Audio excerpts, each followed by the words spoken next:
Coming up on Jerusalem Dateline, Israel strikes deep into Lebanon in response to missiles fired by Hezbollah. How the weaponization of social media creates sympathy for terrorism.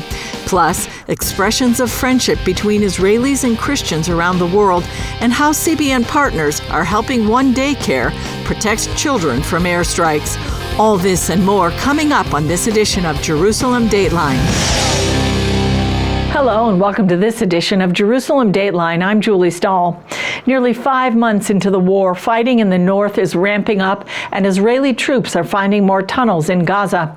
And in a return to a little normalcy, municipal elections across Israel are taking place. They had been postponed because of the war.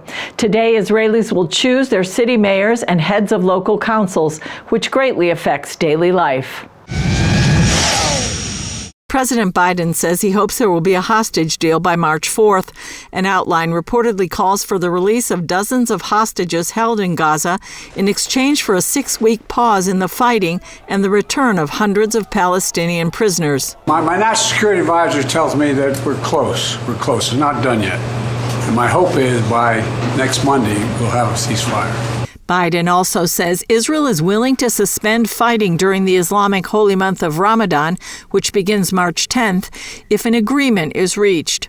Hamas called the president's comments premature and cited significant gaps before a ceasefire can be reached. Qatar would not comment on Biden's remarks, but a foreign ministry spokesman says they are upbeat and optimistic on the talks. Meanwhile, the war in the north is picking up.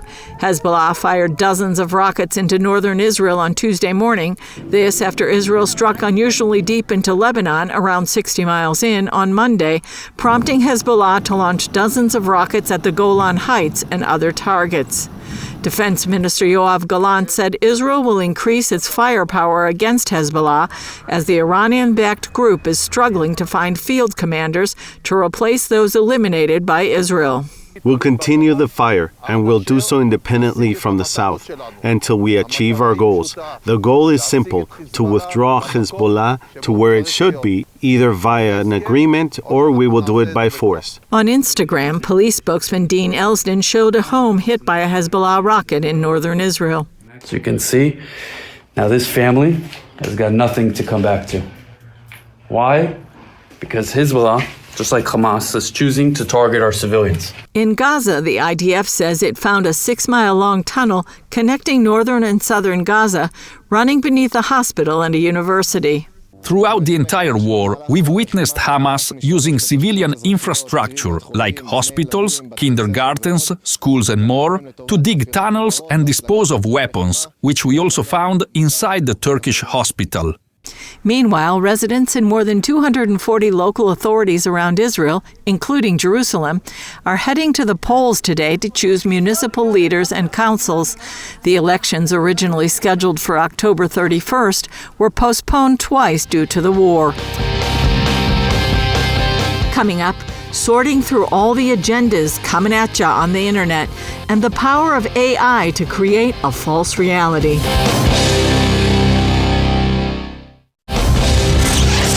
War isn't just about guns and battlefields anymore. Much of it takes place in the cyberspace all around us. Our correspondent Paul Strand spoke with CBN producer Henrik Weber about how the digital world shapes perception, for better or for worse. Henrik Weber, you work with us here at CBN, but you've got a real interest in social media, and I wanted to talk about the information war. What is it that makes you, cognizant of this world?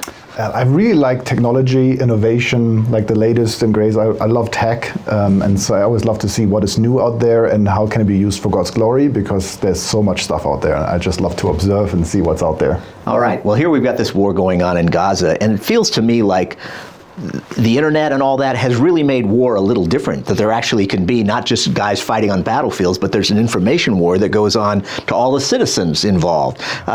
Talk to us about how the high tech has changed war. Yeah, it's just a very personal story. I remember when I was a little child, we used to watch news together as a family. We used to sit in front of one television screen and watch the news together, and then my parents and I would talk about it, and they would say, oh yeah, this guy probably was saying something that wasn't quite right, and this. So we had actually a dialogue, right? We would sit together as a family family. But now I just pull out my phone, right? I have 50 different sources of information, and most likely not all of them are true, or it's a half-truth, or baked up, like make-up stuff. So it's very hard to, I feel, weed through that stuff, and also teach our children. I have now a 5-year-old and a 2-year-old, and talk with them about that kind of stuff. Like, what did you see? What is that true? Is that not true? What is made up? What is real? So I find that very interesting. Have you been impressed how Hamas uses high tech to get across their viewpoint and to make it seem like this is the truth? Yeah, I was very surprised, sadly, in a sad way, how they were basically abusing technology or using it for evil, right? How they all have their latest GoPros on and their phones and uploading it and sharing it, all these different platforms, almost in real time, or in real time in many cases. It's very, very sad how that technology that can be used for good was totally abused, basically just to terrify people. Mm-hmm. And it seems like this big protest movement that we see in America, England, all around the world for Hamas, that they seem to really feed off social media. They're feeding each other, and it makes it feel like it's a lot larger than probably the actual numbers who are pro-Hamas. Yeah, plus on top of that, usually there's also another layer that is very hard to measure, where it's not real accounts, right? I mean, if you and I share something on social media, that's really us, right? We know each other, we know it is real, but there's like this another layer on top of it, where accounts get created out of thin air with bots and algorithms and all kinds of computer farms. So you don't really even sometimes know, is it actually a real human? Even if there's a picture on them, who knows if it's even a real human or if it's created. So it's very hard to differentiate what's actually real and what was just made up out of thin air by a computer. And that's another interesting thing about the information age, is that the day of October 7th, the massacre, that these guys all fed out from their GoPros. They fed out what they were actually doing. Mm-hmm. And yet, within days after that comes this whole thing like, oh no, they didn't really kill civilians, the IDF did. All this disinformation, but it was shared so widely that now we've got a whole bunch of people in the world saying Hamas didn't really do that. Yeah, that's very I think we have turned really cynical, and I wonder if that will get even like bigger, where people will not believe anything anymore. And the Bible talks about that, right? In the end, people will not believe anything anymore. And so I wonder if that's really happening, that people will just look at anything and just say, yeah, that's probably not real, or how much is true of that, or whatever. So it's very hard to get through to the heart of people in this. A final question. It seemed to me, watching the stuff that the Hamas guys were shooting, it almost felt like a video game. Do you think that video games may have affected people to the violence doesn't even seem real, that it feels like they're just playing a game? Yeah, especially with the proliferation of tech in general, right? How cheap it has become to get all these cameras. And sadly, a lot of the stuff was filmed almost like a video game. If you look at the footage, it really seems like they were making it look like, oh yeah, this is just a video game that we're playing, which is very, very evil to think that somebody could produce something like that, right? Because somebody had to like physically actually press record, right? These cameras didn't just start by themselves, didn't mount by themselves, so they put those things on. One thing I want to say for us as Christ followers, it's super important that we are aware of that we don't become, or that we don't get used as a tool for misinformation one way or the other, right? God tells us that we should always look out for that we don't proclaim false witness one way or the other, right? So we have to be super careful to always double check and triple check to make sure that we don't accidentally bear false witness one way or the other. Good warning. Well, Henrik Weber, very nice to talk to you about this. Thank you so much. Thanks. Up next, friendship during adversity, the importance of Christian friends standing with Israel at a time of war.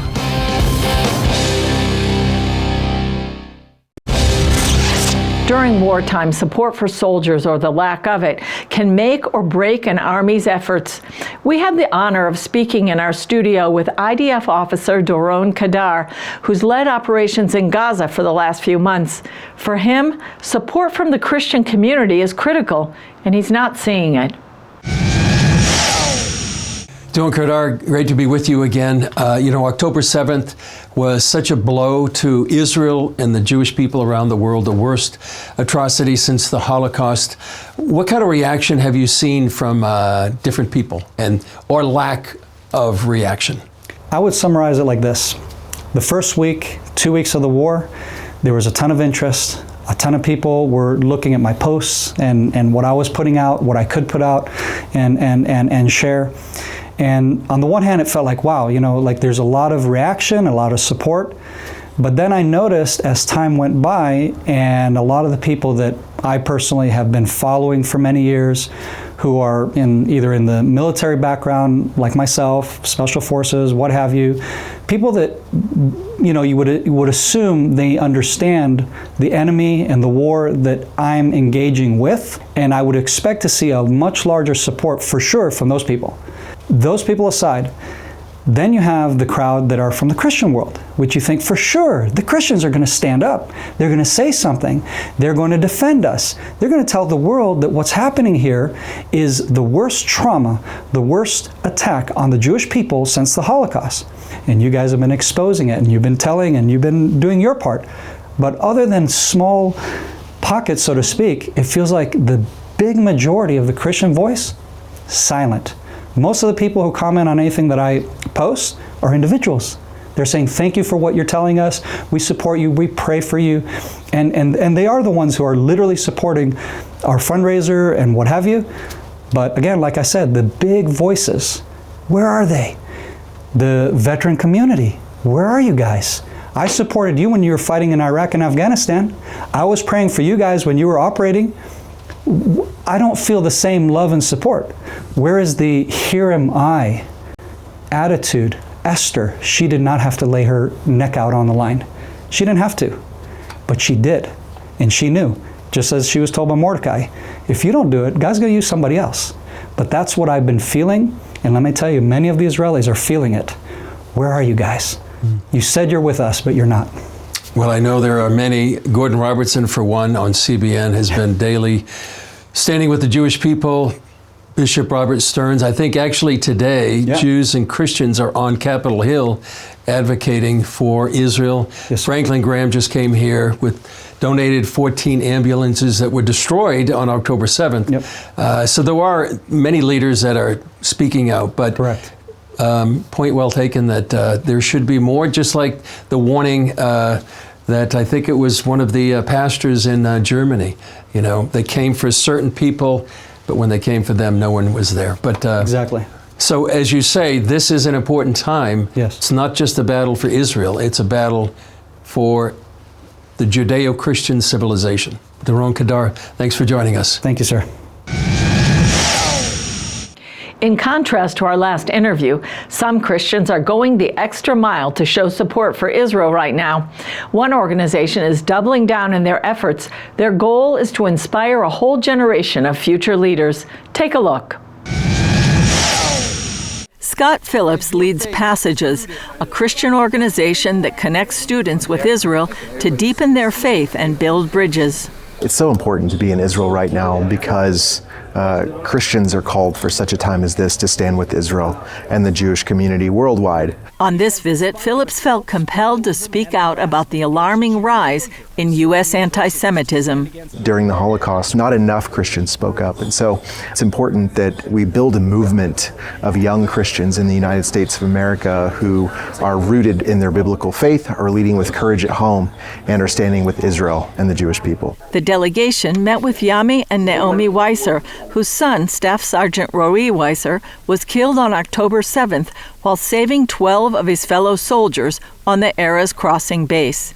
They also visited 2 Gaza border communities and the site of the Nova Music Festival, ravaged by Hamas on October 7th. When we went down south to the communities of Netiv Asura and Kfar Aza, and also the site of the Nova Music Festival, and to see all of the burned cars, there's hardly any words to put to it. The folks in our group really are just eager to be able to go back and tell the story of what they've seen, to do whatever they can in their communities, their spheres of influence all over the United States, to be able to tell the story and stand with Israel. Passages donated $250,000 each to the communities of Netiv HaAsara and Kfar Aza to provide psychological counseling and support young people affected by the horrors of that day.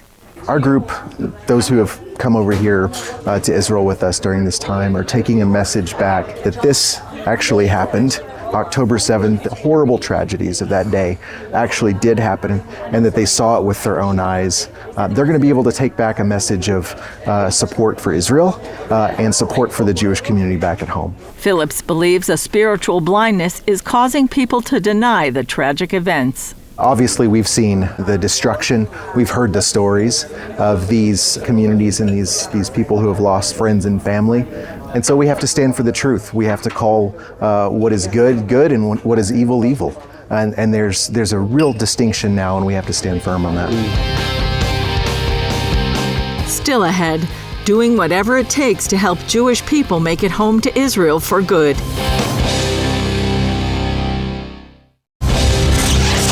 Another Christian group standing with Jewish friends in this moment is Ebenezer, with its program called Operation Exodus.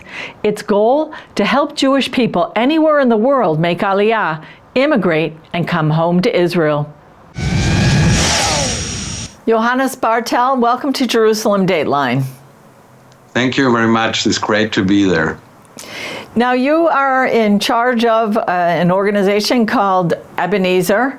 Tell us what you are and what you do. Well, actually, we are a Christian organization helping Jewish people who make Aliyah.